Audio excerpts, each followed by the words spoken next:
حضرت امام حسین نے اپنی زیارت کروائی ہے اور امام علی مقام حضرت امام حسین رضی اللہ تعالیٰ عنہ کتاب آپ کی یاد میں میرے مرشد کامل حضور سلطان العاشقین کتاب لکھ دے شہید کربلا. ابھی کتاب نامکمل تھی تو وقت ختم ہوا لیکن امام علی مقام حضرت امام حسین تشریف لائے اور فرمایا بیٹا ہمدم آپ کتاب لکھ رہے تھے اور وہ کتاب نامکمل ہے. عرض کی حضور زندگی ختم ہو گئی ہے تو میرے امام علی مقام حضرت امام حسین رضی اللہ تعالیٰ عنہ آپ نے فرمایا کہ کتنی دیر کتاب مکمل کرو گے؟ عرض کی تھی حضور 3 سال لگ جان گے. حضرت امام علی مقام حضرت امام حسین رضی اللہ تعالیٰ عنہ دعا فرمائی 3 سال زندگی عطا فرمائی. 3 سال تو بعد میرے مرشد کامل جب آپ دا وصال ہویا 3 سال تو بعد آپ دی قبر کشائی کی گئی. دیکھن والے کہندے نے کہ سردیاں دیا راتاں سن لیکن جدو قبر نو کھو دیا تو لوگ دور دراز تو آگے لوگاں کو لے پوچھیا تسی کیوں آئے ہو تو کہندے نے سانو خوشبو کھچ کے لے تو جدو ویکھن والے کہندے نے کہ اساں جدو ویکھے آئے کہ ہمدم صاحب رحمت اللہ علیہ آپ نو جیڑے پانی دے نال غسل دیتا گیا سی اس غسل دے اس پانی دے قطرے جیڑے سن وہ تر تازہ سن, جیڑے ہار پہنائے گئے سن وہ پھول بھی تر تازہ سن. پھر کہنا پوے گا کہ زمین علی نہیں ہوتی, ارے زمین علی نہیں ہوتی, زمان میں اللہ نہیں ہوتا, محمد کے غلاموں کا کفن میں اللہ نہیں ہوتا. اور میں تو ہر جگہ یہ جا کر ڈنکا بجاتا ہوں, ہر جگہ پہ جا کر یہ ذکر کرتا ہوں کہ طلب ہے عشق احمد کی تو بن پروانہ ہمدم کا. طلب ہے عشق احمد کی تو بن پروانہ ہمدم کا. ملا ہے سب غلاموں کو در شاہانہ ہمدم کا. اور مجھے جو بھی ملا جب بھی ملا سرکار کا صدقہ میں کیسے بھول سکتا ہوں کرم فرمانا ہمدم کا. جب تک بکے نہ تھے تو کوئی پوچھتا نہ تھا, جب تک بکے نہ تھے تو کوئی پوچھتا نہ تھا. اے ہمدم تو نے خرید کر ہمیں انمول کر دیا. آج اللہ کے فضل و کرم سے اس سرزمین پر بھی فیضان ہمدم جاری ہو رہا ہے. آج 3 بچوں نے الحمدللہ کی الف سے لے کر والناس کی سین تک 3 بچوں نے قرآن پاک مکمل پڑھا ہے. وہ یہی فیض ہے کہ فیضان ہمدم, دونوں ہاتھ اٹھا کے جاری کہہ رہا ہے آپ نے, فیضان ہمدم جاری رہے گا. فیضان ہمدم, فیضان ہمدم.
الحمدللہ رب العالمین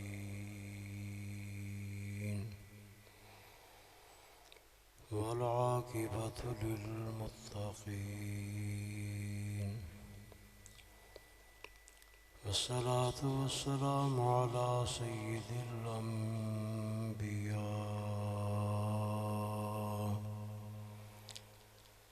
سید الانبیاء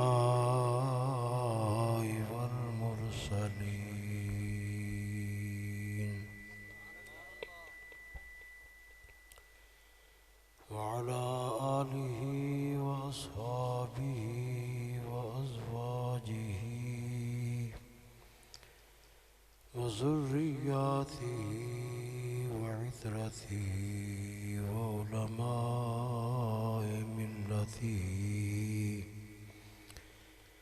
وأولياء أهل سنة وأولياء أهل سنة وجماعته أجمعين.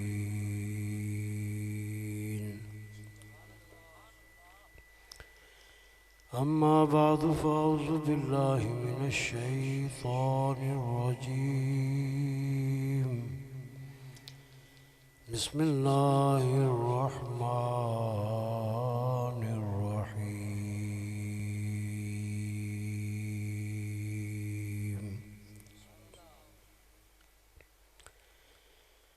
يا أيها النبي جاهد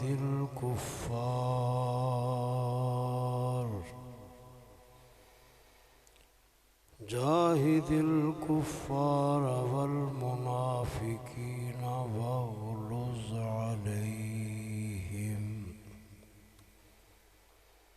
وفي مقام آخر ولا تهنوا ولا تحزنوا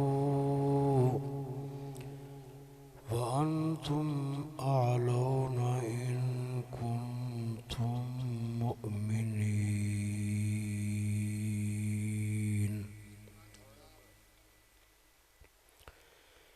وفي مقام آخر كم من فئة قليلة غلبت فئة كثيرة بإذن الله.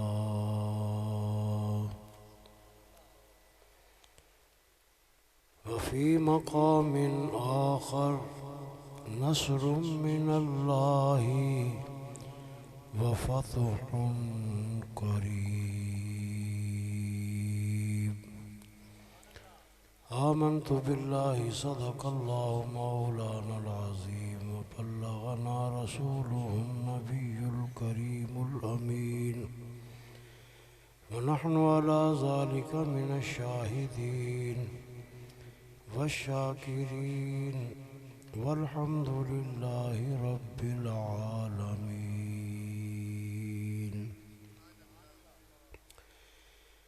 مولاي صل وسلم دائما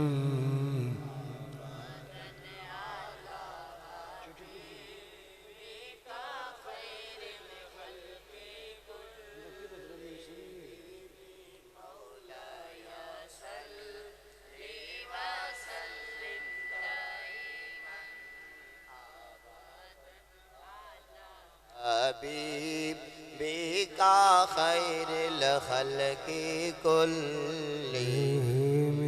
ثم الرضا عن أبي بكر وعمر ثم الرضا عن أبي بكر وعمر ثم الرضا عن أبي بكر وعن عمر ثم الرضا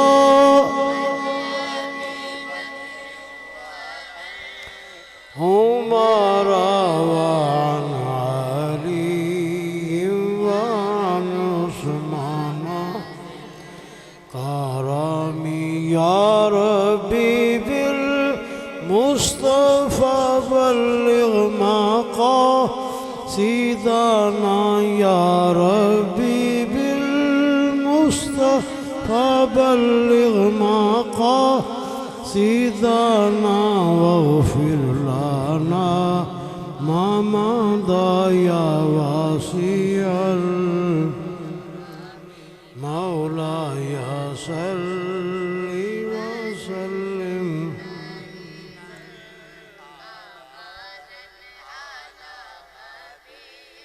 بك خير الخلق كلهم. خدائے لم یزل، درود لا محدود، دانائے غیوب، عالم ما کانا وما یکون، لشکر اسلام کے پہلے عظیم جرنیل اور سپہ سالار محمد مصطفیٰ صلی اللہ تعالی علیہ وآلہ وبارک وسلم کی بارگاہ اقدس میں ہدیہ درود و سلام پیش کرنے کے بعد حسن اتفاق سے چھانگا مانگا میں اگر جمعہ بھی پڑھانا ہوتا ہے تو بڑی دور دراز کا سفر کر کے آنا پڑتا ہے۔ آج بھی میں سیالکوٹ اور ناروال کے علاقے میں تھا اور وہاں پہ بڑی مجبوریاں بھی تھیں اور میرا جی چاہ رہا تھا کہ میں ان سے کہہ دوں کہ آپ کوئی اپنا انتظام کر لیں، میں بڑی دور ہوں تو کچھ مجبوریاں بھی ہیں، میرا آنا ذرا مشکل ہے۔ تو میں یہ مریدکے کا علاقہ جو ہے وہ کراس کر رہا تھا، ان کا ٹیلی فون آیا کہ آج پروگرام ہے، بلکہ میں کوٹلی مقبرہ میں تھا تو میں نے ان کو جواب دیا کہ میں انشاءاللہ آ رہا ہوں۔ اللہ تعالیٰ میری اور آپ سب کی حاضری اپنی بارگاہ میں قبول اور منظور۔ میں جو ساتھی دور بیٹھے ہیں، میں اتنی دور سے آ گیا ہوں، آپ کی مرضی ہے کہ اگر آپ نے اور بھی باہر دیوار کے باہر جانا تو باہر چلے جائیں، اگر آگے ہیں تو ذرا قریب آ جائیں، آ جائیں۔ یہ جو درمیان میں خلا ہے نا، اس کی وجہ سے یہ درمیان میں شیطان بیٹھتا ہے اور وہ اس کی وجہ سے یہ روحانیت پیدا نہیں ہوگی۔ جو ساتھی دور دور ہے قریب ہو جائے۔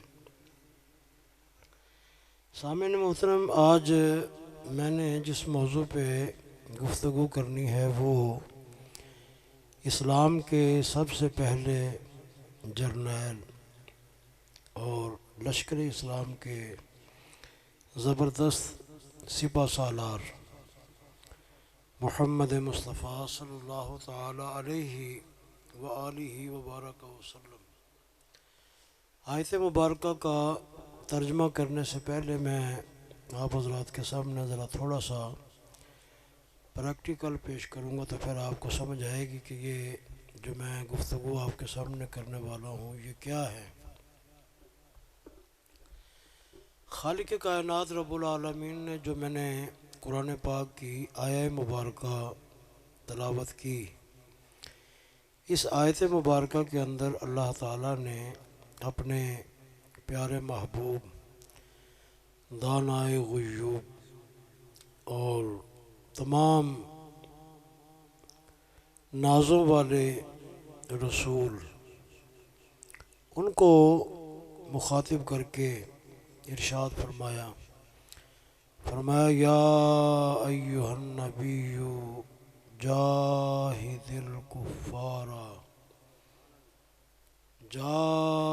الکفار والمنافقین واغلظ علیہم۔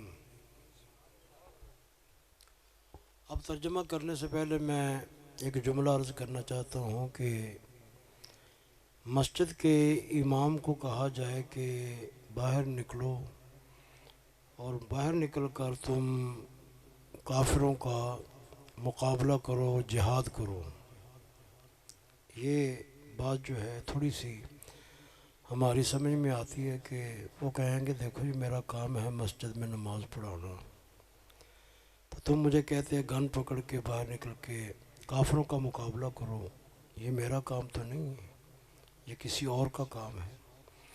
چلو یہ تو مسجد کے امام ہیں، موقع کے مطابق وقت کے وزیر اعظم سے یہ کہا جائے فلسطین کے اندر مسلمانوں پر ظلم ہو رہا ہے، نکلو جہاد کے لیے، وہ کہے گا کہ میں نے زمام اقتدار جو ہے سنبھالی ہوئی ہے، میری ذمہ داریاں بہت زیادہ ہیں، میں پاکستان کے بہت سارے کام کروا رہا ہوں، اس کام کے لیے میں نہیں نکل سکتا۔ ابھی چند دن ہوئے کہ نواز شریف جو ہے یہ ملک پاکستان کی زینت پھر بن چکے ہیں، ان سے کہا جائے جی مہربانی فرمائیں مسلمانوں پر ظلم ہو رہا ہے اور آپ بھی جہاد کا اعلان کریں۔ آپ ذرا اندازہ کریں کہ خالق کائنات نے اپنے پیارے محبوب سے فرمایا کہ محبوب جہاد کا اعلان نہیں کرنا، تم نے خود جہاد کرنا ہے۔ ایک ہے جہاد کا اعلان کرنا اور ایک ہے جہاد کرنا۔ جہاد کا اعلان نہیں کرنا کہ تم یہ کہو کہ میں مسجد نبوی میں بیٹھا رہوں گا اور تم جا کر لڑو، یہ نہیں۔ حضرت موسیٰ علیہ السلام نے اپنی قوم کو بلایا اور قوم کو بلا کر ان کو حکم دیا کہ ہم پر جہاد فرض ہو گیا ہے، نکلو ہم جہاد کے لیے باہر نکل کر دشمن کا مقابلہ کریں۔ قوم بڑی بزدل تھی، انہوں نے جو بھی بات ہوتی تھی اس پہ وہ انکار کرتے رہے۔ آخرکار قوم نے حضرت موسیٰ علیہ السلام کو کہا کہ اگر تمہیں بہت ہی زیادہ شوق ہے جہاد کا، انت و ربک فقاتلا، تم چلے جاؤ، تم کلیم اللہ ہو، اللہ کے کلیم ہو، نبی ہو، رسول ہو، صاحب شریعت ہو، صاحب کتاب ہو، تم چلے جاؤ، جا کر دشمن کا مقابلہ کرو۔ انت و ربک فقاتلا، تم چلے جاؤ، اپنے رب سے کہو وہ بھی آپ کے ساتھ مل کر جہاد کرے۔ نحن ہاہنا قاعدون، ہم بس یہاں پر بیٹھے ہوئے، ہم نے یہ کام نہیں کرنا۔ لیکن آپ ذرا توجہ کیجئے کہ جب نبی کریم صلی اللہ علیہ وسلم کو جہاد کا حکم ملا تو نبی کریم صلی اللہ علیہ وسلم نے صحابہ اکرام رضوان اللہ تعالی علیہم اجمعین کی مجلس شورا کا اجلاس بلایا اور بلا کر ان سے فرمایا کہ اللہ تعالیٰ کی طرف سے جہاد کا حکم آ گیا ہے، اب اس کے بارے میں تمہارا کیا خیال ہے؟ تمام کے تمام صحابہ اکرام حضور کے غلام، جان نثار، سرکار کے قدموں پر اپنی جان کو قربان کرنے والے حضور کی بارگاہ میں حاضر ہوئے، اور حاضر ہونے کے وقت وہ عرض کرتے ہیں غلامان محمد جان دینے سے نہیں ڈرتے، غلامان محمد جان دینے سے نہیں ڈرتے، غلامان محمد جان دینے سے نہیں ڈرتے، یہ سر رہ جائے یا کٹ جائے کچھ پرواہ نہیں کرتے۔ حضور نبی کریم صلی اللہ علیہ وسلم نے فرمایا کہ صحابہ جہاد کے لیے جانا ہے۔ انہوں نے کیا جواب دیا؟ لبیک یا رسول اللہ۔ حضور اگر حکم ہے تو دشت ہے، دریا بھی نہ چھوڑے ہم نے، بحر ظلمات میں دوڑا دیے گھوڑے ہم نے۔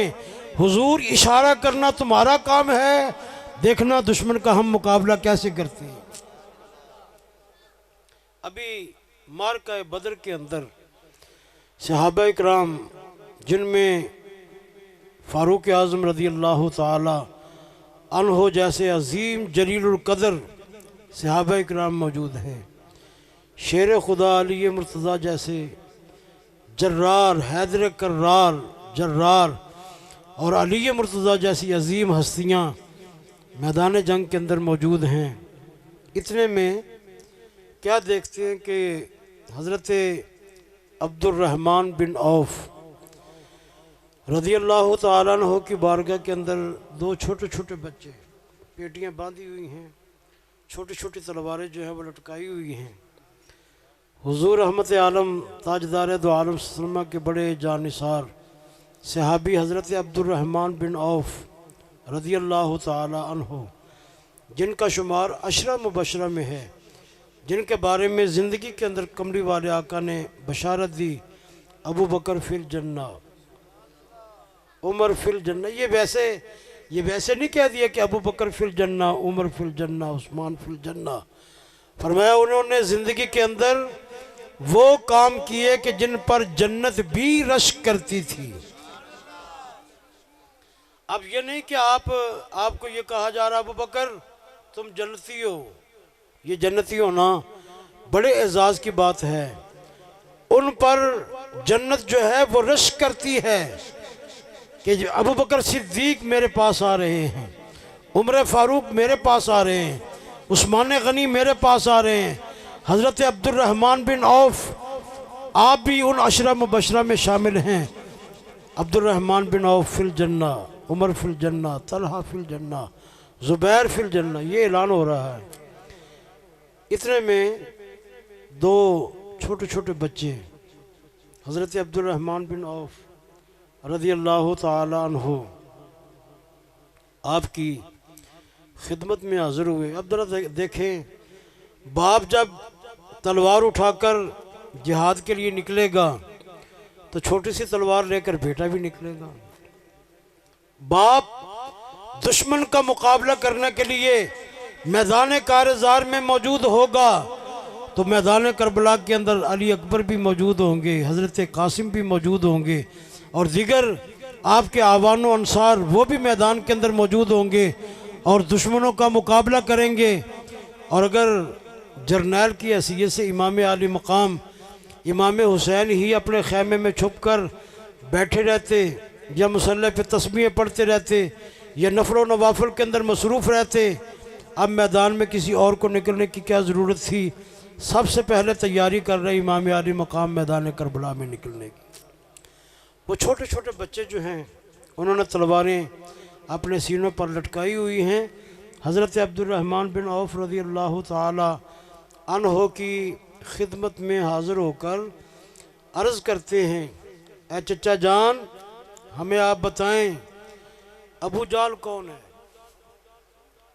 چھوٹے چھوٹے بچے، یہ نہیں کہ ہمارا مقابلہ کروانا تو چھوٹے چھوٹے بچوں کو لاؤ، ہم ابھی میدان میں بتاتے ہیں کہ جہاد کس کو کہتے ہیں۔ بچے چھوٹے ہیں، عزائم ان کے بلند ہیں، بچے چھوٹے ہیں، منصوبے بڑے بڑے ہیں، بچے چھوٹے ہیں، وہ بچوں کے ساتھ مقابلہ کرنے کے لیے نہیں، جو سرداران قریش ہیں، کافروں کے بڑے بڑے سردار ہیں، ان کے بارے میں پوچھتے ہیں کہ بتاؤ ابو جہل کون ہے؟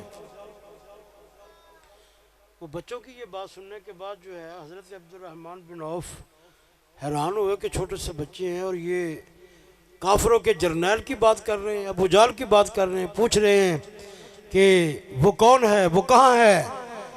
تو حضرت عبد الرحمن بن عوف رضی اللہ تعالی عنہ آپ ان بچوں سے مخاطب ہو کے ارشاد فرماتے ہیں، بچوں تم نے ابو جہل کو کیا کہنا ہے، تمہیں ابو جہل سے کیا کام ہے؟ تو بچوں نے، چھوٹے چھوٹے بچوں نے کہا، کہنے لگے کہ قسم کھائی ہے مر جائیں گے یا ماریں گے ناری کو، قسم کھائی ہے مر جائیں گے یا ماریں گے ناری کو، قسم کھائی ہے مر جائیں گے یا ماریں گے ناری کو، سنا ہے گالیاں دیتا ہے وہ محبوب باری کو۔ میری ماں نے ہمیں یہ بتلا کر بھیجا ہے، بیٹا تم اگر میدان کارزار میں جا رہے ہو واپس نہیں آنا، واپس نہیں آنا، میں تمہیں دودھ معاف کر کے بھیج رہی ہوں، جاؤ مصطفیٰ کے قدموں پر اپنی جان قربان کر دینا، اور لوگوں کو اور قیامت تک کے لیے مسلمانوں کو یہ بتا دینا کہ غلامان محمد جان دینے سے نہیں ڈرتے، غلامان محمد جان دینے سے نہیں ڈرتے، یہ سر رہ جائے یا کٹ جائے کچھ پرواہ نہیں کرتے۔ اب آپ کو یہ قرآن پاک کا جملہ سمجھ میں آئے گا۔ رب تعالیٰ کائنات میں کسی اور سے مخاطب نہیں ہے، اپنے محبوب سے مخاطب ہے، اپنے محبوب سے مخاطب ہے جو امام کل ہے اور امام الانبیاء ہے۔ یعنی کہ مسجد کا فقط امام نہیں، امام الانبیاء ہے، نبیوں کو نماز پڑھانے والا امام ہے۔ ان کو حکم دیا جا رہا ہے یا ایھا النبی جاہد الکفار والمنافقین واغلظ علیہم، اے محبوب اب مسلح کو چھوڑ دو، مسجد کو چھوڑ دو، میدان کارزار کے اندر نکلو، دشمنوں کا مقابلہ کرنا ہے۔ اب حضور نبی کریم صلی اللہ علیہ وسلم نے صحابہ اکرام کو بلایا اور بلا کر ارشاد فرمایا کہ اللہ تعالیٰ کی طرف سے جہاد کرنے کا حکم آ گیا، کیا ارادہ ہے؟ کیا ارادہ ہے؟ یا رسول اللہ وہ قوم موسیٰ تھی جنہوں نے کہا تھا انتا، اے موسیٰ کلیم اللہ، انتا آپ وربو کا، تمہارا رب، فقاتلا میدان میں نکلو، جا کر جہاد کرو، نحن ہاہنا قائدون، ہم من و سلوہ کھانے کے لیے ہم یہاں پر موجود ہیں، ناز و نعمت اٹھانے کے لیے ہم یہاں پر موجود ہیں، ہمیں جہاد کی ضرورت نہیں۔ ذرا آپ اندازہ کریں جن کے بچوں کے اندر یہ جذبہ ہے، ان کے ماں باپ کے اندر جذبہ جو ہے وہ کیا ہوگا؟ جن کے چھوٹے چھوٹے بچوں کے اندر یہ جذبہ ہے، قسم کھائی ہے مر جائیں گے یا ماریں گے ناری کو۔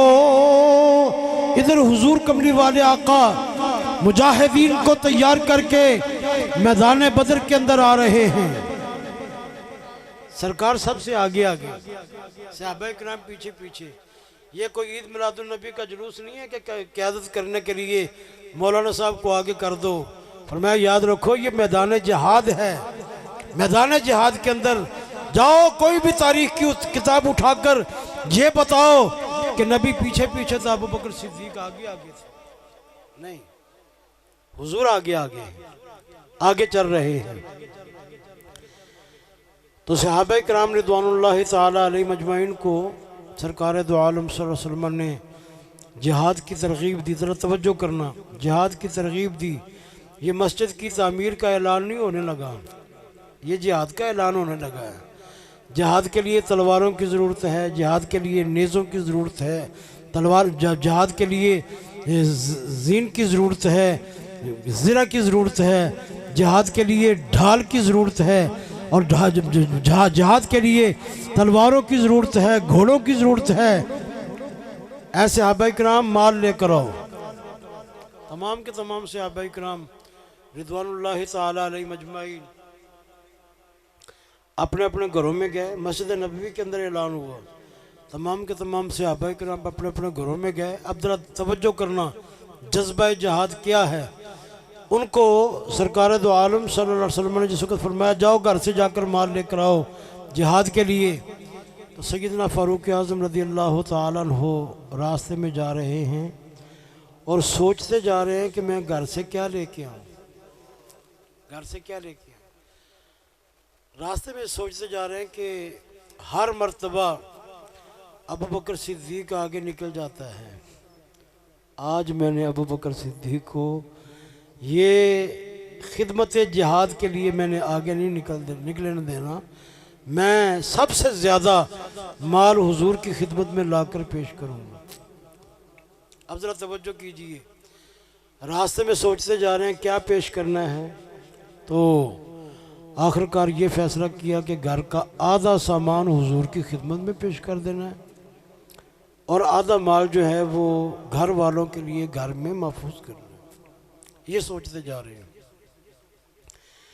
ادھر فاروق اعظم سوچتے جا رہے ہیں، ادھر حبیب خدا صدیق اکبر وہ بھی سوچتے جا رہے ہیں کہ میں نے حضور کی بارگاہ کے اندر کیا پیش کرنا ہے۔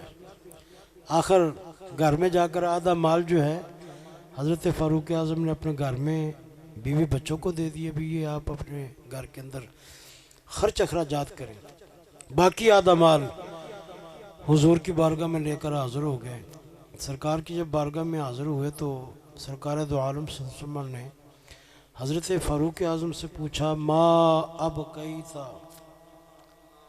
لأہلک یا عمر، اے عمر بتاؤ تم اپنے گھر والوں کے لیے کیا چھوڑ کے آئے ہو اور میرے پاس کیا لے کے آئے ہو؟ بڑے فخر سے فرماتے ہیں، یا رسول اللہ آدھا مال گھر چھوڑ آیا ہوں، آدھا مال میں آپ کی خدمت میں لے کے آ گیا، آدھا گھر چھوڑ آیا ہوں اور آدھا گھر کا سامان آپ کی خدمت میں لے کر آ گیا۔ اتنی دیر میں تاجدار صداقت، ذرا دیکھیں یہ مسجد کی تعمیر کا اعلان نہیں ہے، یہ جہاد کا اعلان ہے۔ صدیق اکبر سارا سامان گھر کا اٹھایا ہوا ہے، حضور کی بارگاہ میں حاضر ہو گئے، آپ کے قدموں میں لا کر ڈھیر کر دیا۔ سرکار دو عالم صلی اللہ علیہ وآلہ وبارک وسلم نے آپ سے بھی یہی سوال کیا، ما ابقیت لأہلک یا ابا بکر، اے ابو بکر تم بتاؤ تم اپنے گھر والوں کے لیے کیا چھوڑ آئے ہو؟ حضور جو سامان تھا وہ تو سارے کا سارا لے کر میں آپ کی بارگاہ کے اندر آ گیا ہوں، حتیٰ کہ جو تن کے کپڑے تھے، ٹاٹ پہن کر جو تن کے کپڑے تھے وہ بھی آپ کی بارگاہ کے اندر لا کر میں نے ڈھیر میں رکھ دیے ہیں۔ سرکار دو عالم صلی اللہ علیہ وآلہ وبارک وسلم نے جس وقت سنا تو آپ نے فرمایا، میں نے یہ پوچھا بتاؤ گھر والوں کے لیے کیا چھوڑ کے آئے ہو؟ عرض کی گھر میں خدا اور خدا کا رسول چھوڑ کے آئے۔ کیا نظر کروں آقا، کیا چیز ہماری ہے، کیا نظر کروں آقا، کیا چیز ہماری ہے، کیا نظر کروں آقا،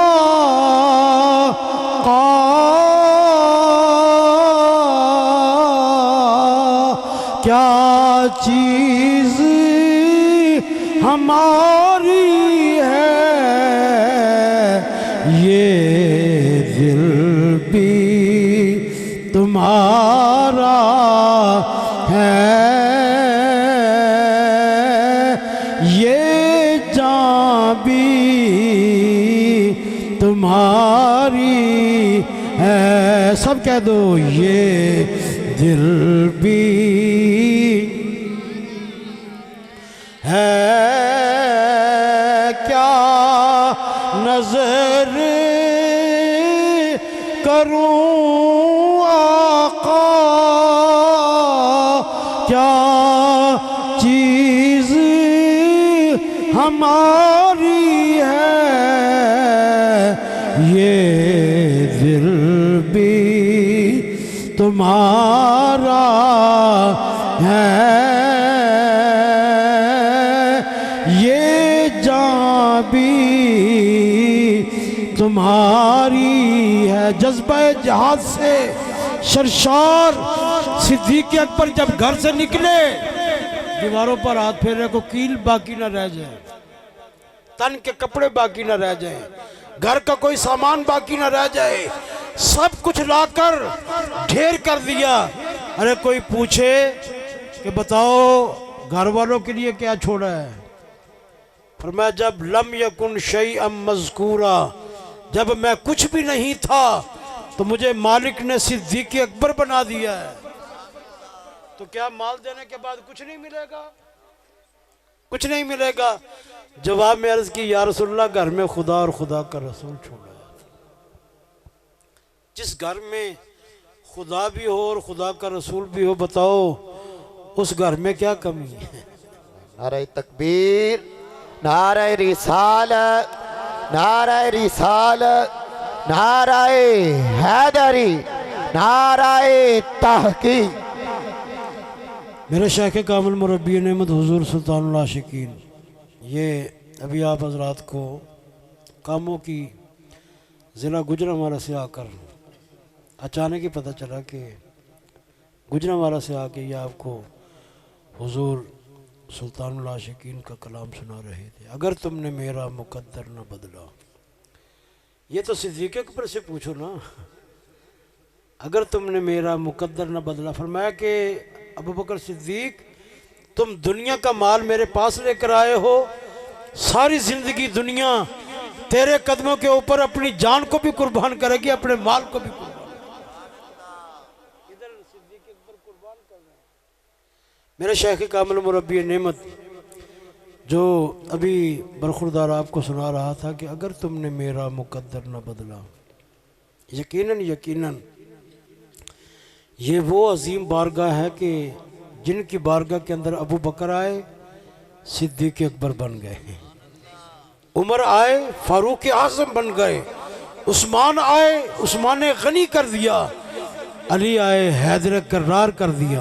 آپ ذرا اندازہ کریں کہ ان کی بارگاہ کے اندر آنے والے جو ہیں وہ کس قدر جلیل القدر صحابہ اکرام رضوان اللہ تعالی علیہ مجمعین۔ جو دل مانگو، میرے شیخ کامل مربی نعمت جنہوں نے پوری زندگی حضور کے عشق کے اندر گزاری۔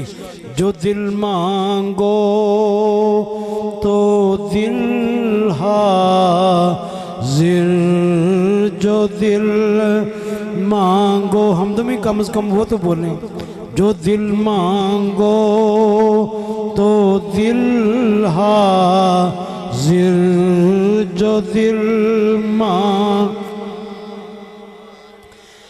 حاضر، آقا جو دل مانگو تو دل حاضر، جو سر مانگو تو سر حاضر۔ اب سب کہہ دیجئے یا رسول اللہ جاہد الکفار، یا ایھا النبی جاہد الکفار والمنافقین واغلظ علیہم۔ جو دل مانگو تو دل حاضر، جو دل مانگو تو دل حاضر، آقا جو دل مانگو تو دل حاضر، جو دل مانگو تو دل حاضر، جو دل مانگو تو دل حاضر، جو سر مانگو تو سر حاضر، جو دل مانگو تو دل، محبت سے کہہ دو آقا جو دل مانگو۔ یا ایھا النبی جاہد الکفار والمنافقین واغلظ علیہم۔ جو دل مانگو تو دل حاضر، جو دل مانگو تو دل حاضر، جو سر مانگو تو سر حاضر، جو دل مانگو تو دل حاضر۔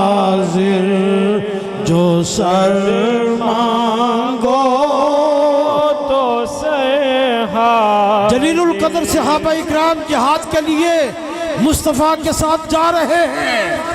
چھوٹے چھوٹے بچوں کو راستے میں بزرگوں نے کہا بچوں تمہارا کیا کام ہے، اللہ اکبر۔ تمہارا کیا کام ہے، تم واپس جاؤ۔ وہ چھپ چھپا کے دائیں طرف سے بائیں طرف سے گھومتے گھماتے پھرتے پھراتے مدینہ طیبہ سے 80 کلومیٹر کا سفر پیدل کرنے کے بعد میدان کارزار میں پہنچ کر نعرہ تکبیر بلند کیا اور کہا حضرت عبد الرحمن ہمیں بتاؤ ابو جہل کون ہے۔ بڑے بڑے صحابہ اکرام جلیل القدر صحابہ اکرام وہاں پر موجود ہے، چھوٹے چھوٹے بچے حضرت عبد الرحمن بن عوف رضی اللہ تعالیٰ عنہ کی بارگاہ میں پہنچ کر ورز کر رہے، پیٹیاں باندھی ہوئی ہیں، تلواریں پکڑی ہوئی ہیں، ڈار اپنے ہاتھ کے اندر لی ہوئی ہے، اور دشمن کا مقابلہ کرنے کے لیے میدان کارزار کے اندر کوئی 9 سال کا بچہ ہے، کوئی 11 سال کا بچہ ہے۔ یہ چھوٹے چھوٹے بچے جن کی میں بات آپ حضرات کو سنانے لگا ہوں، یہ چھوٹی چھوٹی عمر کے ہیں۔ ایک کا نام ہے معاذ اور ایک کا نام ہے معوذ۔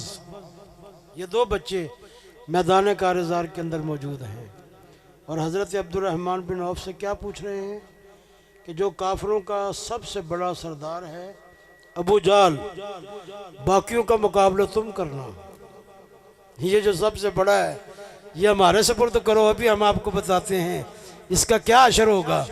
اور ویسے بھی بچے موجود ہوں تو لوگ سمجھتے ہیں بچوں نے کیا کرنا ہے، اب ان کو پتہ نہیں ہے۔ غلامان محمدی جان دینے سے نہیں ڈرتے۔ اچھا تجربہ کر کے دیکھ لو، نواز شریف کے پاس چلے جاؤ، جناب فلسطین کا معاملہ ہے، اعلان کا جہاد کرو۔ وہ سوچ رہے ہیں کہ ہم اپنی سیٹ بچائیں یا اسلام کو بچائیں۔ اب جس وقت سیٹ کا اسلام کے ساتھ مقابلہ ہو جائے تو ذرا محسوس نہ کرنا میں کوئی سیاسی آدمی تو نہیں ہوں، لیکن اگر ہماری سیاست بھی ہے تو جدا ہو دین سیاست سے تو رہ جاتی ہے چنگیزی۔ جو میں سیاست پیش کر رہا ہوں اس بات کا نام سیاست ہے۔ مسجدوں میں ممبروں پر جس موضوع کی ضرورت ہے وہ موضوع یہ ہے، وہ اپنی سیٹ بچانے کی فکر میں ہے، لیکن یاد رکھو یہ سیٹ بھی، یہ منصب بھی، یہ عہدے بھی ان کی کوئی اہمیت نہیں ہے۔ سب کچھ جو ہے وہ دین ہے، دین مصطفیٰ۔ ان الدین عند اللہ الاسلام الیوم اکملت لکم دینکم واتممت لکم نعمتی وردیت لکم الاسلام دینا۔ خالق کائنات نے اپنے لیے بھی دین اسلام کو پسند کیا، اور مسلمانوں کے لیے بھی اللہ تعالیٰ نے دین کو پسند کیا۔ ان الدین عند اللہ الاسلام۔ خالق کائنات فرماتا ہے کہ میرے نزدیک آج کے دور میں اگر کوئی دین ہے تو فقط دین اسلام ہے۔ اب مجھے یہ بتائیں کہ اگر دین اسلام ہی باقی نہ رہے تو یہ حکومت کے جو حکمران ہیں یہ باقی رہیں تو بتاؤ ان کو ہم نے کیا کرنا ہے؟ ہمیں ضرورت جو ہے ان کی نہیں ہے، ہمیں ضرورت جو ہے وہ دین اور اسلام کی ضرورت ہے۔ ان بچوں نے حضرت عبد الرحمن بن عوف رضی اللہ تعالیٰ عنہ ان کی خدمت میں حاضر ہو کر یہ عرض کی کہ چچا جان ہمیں ابو جہل بتاؤ، ابو جہل کون ہے، کدھر ہے؟ تو آپ نے فرمایا بیٹے مجھے آپ کی بات سمجھ میں آ گئی کہ تم چھوٹی چھوٹی تلواروں کے ساتھ مقابلہ کر کے اس کو واصلے جہنم کرنا چاہتے ہو۔ انہوں نے کہا جی ہاں بالکل یہی ہمارا ارادہ ہے کہ ہم انشاءاللہ تھوڑی دیر کے بعد تم سنو گے کہ وہ جہنم رسی